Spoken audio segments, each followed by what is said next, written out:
Dear students, आज का topic battery test. अब इसका आज पार्ट 2। ये भी आपको ध्यान ही है, जैसा कि MA 307 ऑटो इलेक्ट्रिकल इक्विपमेंट्स से लिया गया यूनिट नंबर 2। मैं Vikram Sharma, lecture mechanical automobile from government polytechnic college Ajmer, इस टॉपिक पे कुछ चर्चा करने के लिए आपके बीच में उपस्थित हूँ। तो जैसा कि अपन ने लास्ट लेक्चर में बात की थी, उसके बाद नेक्स्ट जो टेस्ट है बैटरी को चेक करने का, वो है ओपन सर्किट वोल्टेज टेस्ट। ये जो ओपन सर्किट वोल्टेज टेस्ट है, इसमें किसी भी बैटरी के किसी भी सेल की जो वोल्टेज है उसको ऑर्डिनरी वोल्ट मीटर की सहायता से मेजर किया जाता है। तो जनरली जो ओपन सर्किट वोल्टेज है फुली चार्ज बैटरी के सेल की, वो लगभग 2.1 वोल्ट होनी चाहिए। अगर कार जैसे अभी ड्राइव करके आए हैं या बैटरी जस्ट चार्ज करके रखी हुई है, तो बैटरी का जो सरफेस चार्ज है that must be removed from the battery. मतलब उसको बैटरी से रिमूव करना पड़ता है, हटा देना पड़ता है। कैसे करेंगे ये सब? कि बैटरी की जो हेडलाइट्स हैं उनको 1 मिनट के लिए ऑन करेंगे और फिर उसको ऑफ कर देंगे। एक ऑफ करने के बाद लगभग 2 मिनट तक वेट करेंगे। उससे क्या होगा कि जो सेल की जो वोल्टेज है बैटरी के सेल की, वो एग्जैक्ट जितनी है उतनी मेजर हो जाएगी, नहीं तो वेरिएशन आएंगे। तो उसके बाद इंजन और सभी इलेक्ट्रिकल एसेसरीज को बंद करके वोल्ट मीटर को बैटरी के टर्मिनल से कनेक्ट किया जाता है। जैसे कि 12 वोल्ट की अगर बैटरी है, तो अगर वोल्ट मीटर रीड कर रहा है 12.6 वोल्ट, तो इसका मतलब है ये फुली चार्ज है। और अगर ये रीड करता है वोल्ट मीटर 12.2 वोल्ट, तो इट मीन्स ये हाफ चार्ज है। और अगर वोल्ट मीटर की रीडिंग आ रही है 11.9 वोल्ट या इससे कम, तो इसका मतलब बैटरी डिस्चार्ज हो सकती है, फुली डिस्चार्ज कंडीशन में हो सकती है, तो उसको चार्ज करना पड़ेगा। तो ये ऐसा ऑब्जर्वेशन है, ऐसी या ऐसा देखा गया है कि ओपन सर्किट वोल्टेज में 0.01 वोल्ट का अगर चेंज आता है, तो वो बैटरी का जो इलेक्ट्रोलाइट है उसकी स्पेसिफिक ग्रेविटी में अगर 0.010 का चेंज आए, वो लगभग इसके इक्विवेलेंट होता है, उसके बराबर होता है। तो ग्रेविटी की जो मेज़रमेंट है वो इनडायरेक्टली वोल्ट मीटर्स की जो रीडिंग आ रही है उससे भी उसको कनेक्ट किया जा सकता है। वो मतलब डायरेक्टली प्रोपोर्शनल कह सकते हैं उसको। और एक और मेथड है सेल की वोल्टेज को एक्सप्रेस करने का, या relation between the open circuit voltage and specific gravity. तो ये फॉर्मूला होगा voltage of the cell will be equal to specific gravity plus 0.840। तो इसकी हेल्प से अपन किसी भी सेल बैटरी के सेल की वोल्टेज को कैलकुलेट कर सकते हैं। तो इसके बाद नेक्स्ट जो टेस्ट है बैटरी को चेक करने का, उसका नाम है हाई डिस्चार्ज टेस्ट। इस टेस्ट में इसका मेन ऑब्जेक्टिव क्या है? इसका मेन ऑब्जेक्टिव है कि बैटरी को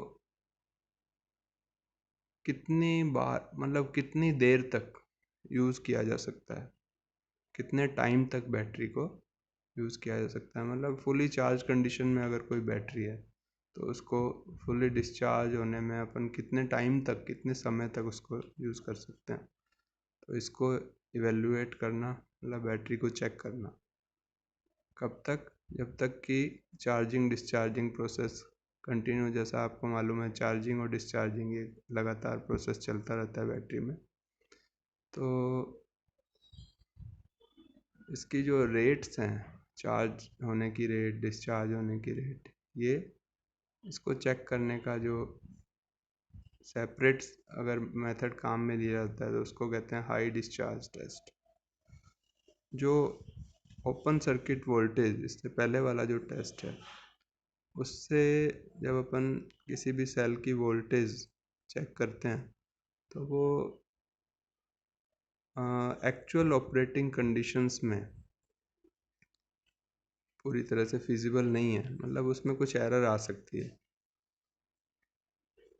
जबकि जब भी किसी भी कार को या व्हीकल को जब स्टार्ट किया जाता है तो at the time of starting जो क्रैंकिंग मोटर है या स्टार्टिंग मोटर है, वो जो करंट विड्रॉ करती है बैटरी से वो बहुत ही ज़्यादा होता है, बहुत ही हैवी। उससे जो बैटरी की अगर कंडीशन सही है तब तो वो इजीली स्टार्ट हो जाएगी, और अगर बैटरी डिस्चार्ज कंडीशन में है तो फिर वो स्टार्टिंग प्रॉब्लम करेगी। तो हाई डिस्चार्ज टेस्ट जो है, इसको एक सेल वोल्टेज टेस्टर या कार्बन पाइल की हेल्प से किया जाता है। तो इसमें बेसिकली एक, जैसा आप फिगर में देख पा रहे हैं इस स्लाइड में, एक प्रोब होता है जिसको सेल टेस्टर भी कहा जाता है। उसमें प्रोब में क्या है, दो पॉइंट्स होते हैं और एक हैंडल है उसका। उसको बैटरी के जो टर्मिनल्स हैं उससे कनेक्ट किया जाता है। प्रॉब मतलब उसके दो लेग्स, दो पॉइंट नज़र आते हैं अपने को, और वो वोल्ट मीटर से कनेक्ट होता है। तो जो ये सेल वोल्टेज टेस्टर है, इसमें एक वोल्ट मीटर होगा जिससे दो उसके जो लेग्स होंगे, जिसको प्रॉब मैं कह रहा हूँ, वो उससे वोल्ट मीटर के दोनों जो एंड्स हैं वो कनेक्ट होंगे। और ये सेल टर्मिनल्स जैसे पॉजिटिव और नेगेटिव टर्मिनल हैं, उससे उसको मोमेंटली टच किया जाता है। तो जब उस सेल टेस्टर को कनेक्ट करते हैं तो उस टाइम टर्मिनल्स में से बहुत ही हैवी करंट जो कि बैटरी में है वो फ्लो होगा। तो उसकी जो रेंज है वो लगभग 150 से 200 एम्पियर तक के करंट जो है वो उसमें से फ्लो होता है। तो ये जो टेस्ट है, इसमें सबसे मेन ध्यान रखा जाता है कि इसको कुछ सेकंड्स के लिए, मतलब 5 से 10 सेकंड के टाइम पीरियड ही है इसका, इससे ज़्यादा इसको प्रेस उस पर नहीं रखना है, मतलब टच नहीं करना है टर्मिनल्स को। 5-10 सेकंड के लिए ही इस टेस्ट को किया जाता है। अगर कोई पर्सन उसको यूँ सोचे भी मैं ज़्यादा देर तक अगर टच रखूँ तो उससे क्या होगा, वोल्टेज जो है वो सेल की जो वोल्ट का डिफरेंस है, 1.5 वोल्ट 1.5 वोल्ट, उससे डाउन हो जाएगा। और जो अलग अलग सेल की जो वोल्टेज हैं उनका जो डिफरेंस है वो 0.2 वोल्ट्स से ज़्यादा नहीं होना चाहिए। तो इस वजह से इसको कुछ सेकंड्स के लिए ही ऑपरेट किया जाता है। अगर किसी ने ज़्यादा देर तक उसको लगा के रखा तो क्या होगा, बैटरी जो है उसके सेल भी डिफेक्टिव हो सकते हैं, उनमें प्रॉब्लम आ सकती है। तो ये बहुत ही एक सीवियर टेस्ट कह सकते हैं, मतलब इसको बहुत फुली चार्ज कंडीशन में बैटरी है या हाफ चार्ज कंडीशन में, वहाँ तक तो इसको कर सकते हैं। तो लेकिन अगर बैटरी फुली डिस्चार्ज कंडीशन में है तो ये टेस्ट नहीं कंडक्ट करना चाहिए। अगर किसी ने गलती से किया तो क्या होगा, बैटरी जो है वो फुली परमानेंटली डैमेज हो जाएगी, और उस कंडीशन में जो बैटरी है उसको रिप्लेस करना ही एकमात्र सॉल्यूशन होगा। तो इस तरह से अपन ने दो टेस्ट और आज डिस्कस किए, और इसके साथ ही आज आज के लिए इतना काफ़ी है। Thank you.